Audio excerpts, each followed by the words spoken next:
Hey there guys, GalaxyCore here with a new deck profile. Okay there guys, so let's just get right into it. We're going to go with 2 Tin Can, your basic Cosmo search, pay 500 life points, get a Cosmo monster from deck to hand, and then just banish Tin Can to get the monster out.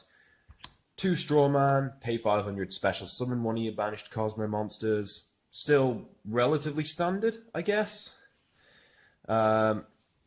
Okay, so we have 2 Farm Girl as well. Farm Girl, it basically leads to so many combos. Basically paying 500, adding Destroyer, banishing 4 Destroyer, and then you just keep going really with the whole combo. But if you play Cosmo, you pretty much know that anyway. 1 Saw Troopers, special summon level 4 or higher from hand as regular, and then target a Psychic monster engraved to special summon it. Psychic Cosmo monster, sorry, for 1,000 life points. Okay, 1 Wicked Witch, and 2 Dark Lady to conclude the pilot. Wicked Witch is basically the Bee Gees, just always staying alive. Dark Lady, pay 1,000 to negate a monster's activated effect and destroy the monster. Also with Dark Lady, you just go Farm Girl, banish Dark Lady, attack, banish for the Cosmo monster you added, probably Destroyer, Eclipser, something like that. That concludes the pilots, but I'm going to leave them there for a second anyway. 1 Delta Shuttle.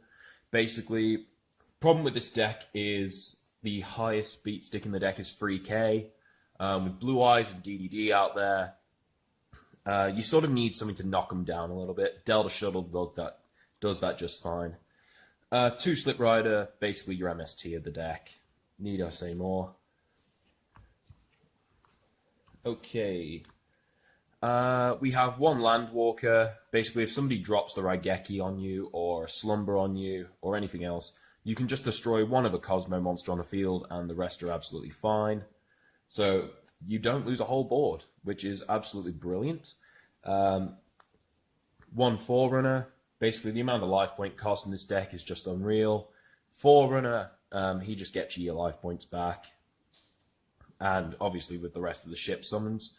Dark Destroyer. And 1 Eclipser to finish off the Cosmo monsters. Basically negates traps. No, I don't play Dark Planet in this. Mainly because A, I need the room. B, not everything will be Cosmo monsters. Even though the spell negate effect is brilliant, I find Dark Planet just brick a little too much in this. Onto the Kaiju monsters, we've got 2 Radiants. Dark Monster, he can be used for a lore target. 2 Gamma Seal. Water, I'll come on to the True King aspect in a minute. 2 Dogoran, same reason as Gamma Seal. I say that. Gamma Seal's the weak one, Dogoran's a strong one. Gamma Seal's water, Dogoran's fire. And yeah, I'm just going to cut the waffle here and just go straight into the True Kings. 1 Agnimazad and 1 Barastos. Okay then guys, so for the spells we have 1 Reasoning. Reasoning is very self-explanatory in this deck, even in pure Cosmo.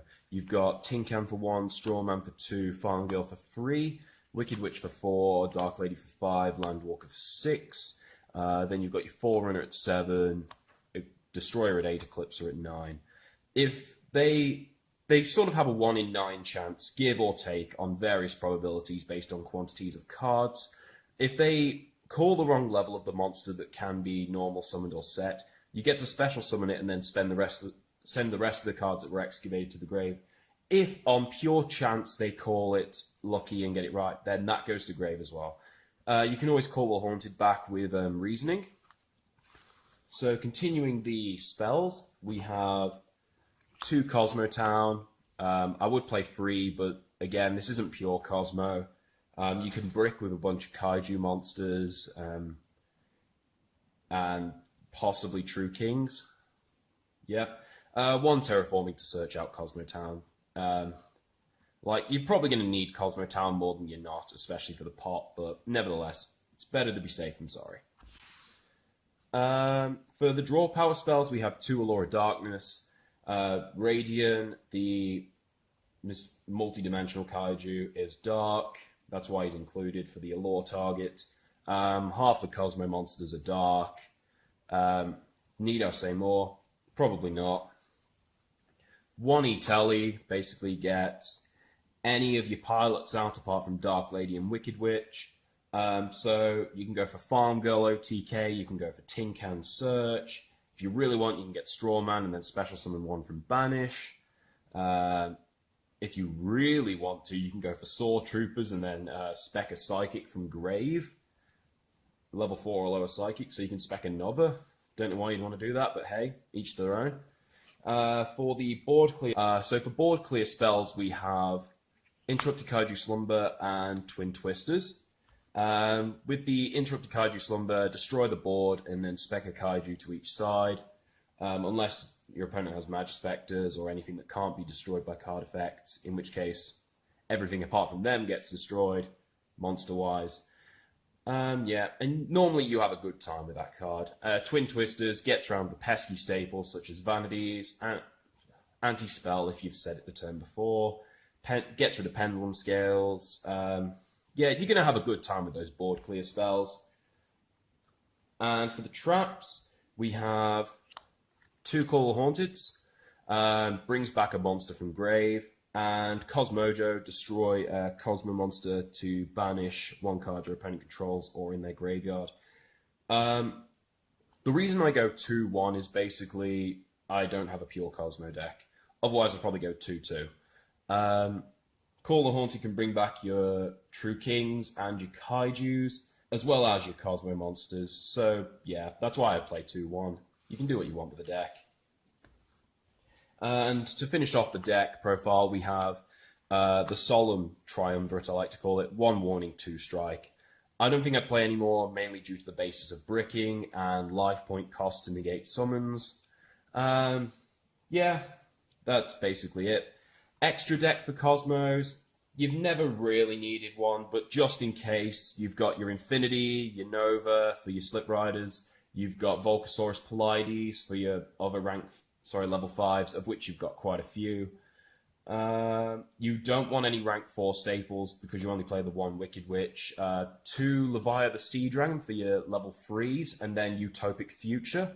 So I'm just going to quickly go through the side. Again, this is completely up to you. 2 Cycle Reader. ABCs are still a thing. Blue Eyes are still a thing, especially in the next meta.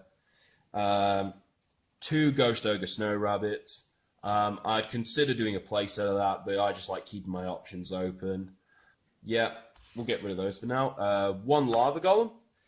Basically, if your Kaijus aren't treating you well and your opponent gets boards out quicker than you'd expect, then Lava Golem's there.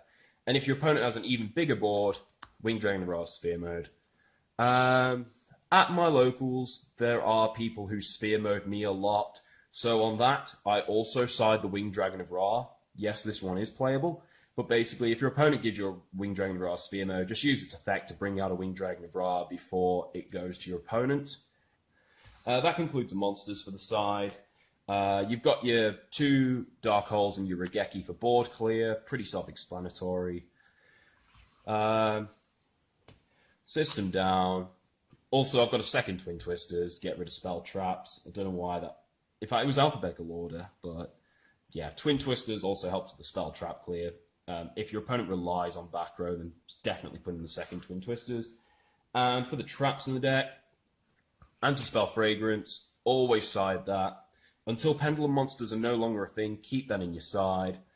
Against metal foes, this works wonders. Drowning Mirror Force, again, still haven't picked the Quaking, still haven't found one cheap enough. Drowning, I just like it. I love the artwork. And Time Space Trap Hole to conclude the side. Yeah, basically, that's all we have time for. Just give us a thumbs up and a subscribe if you like the video. And yeah, GalaxyCore out. See you next time.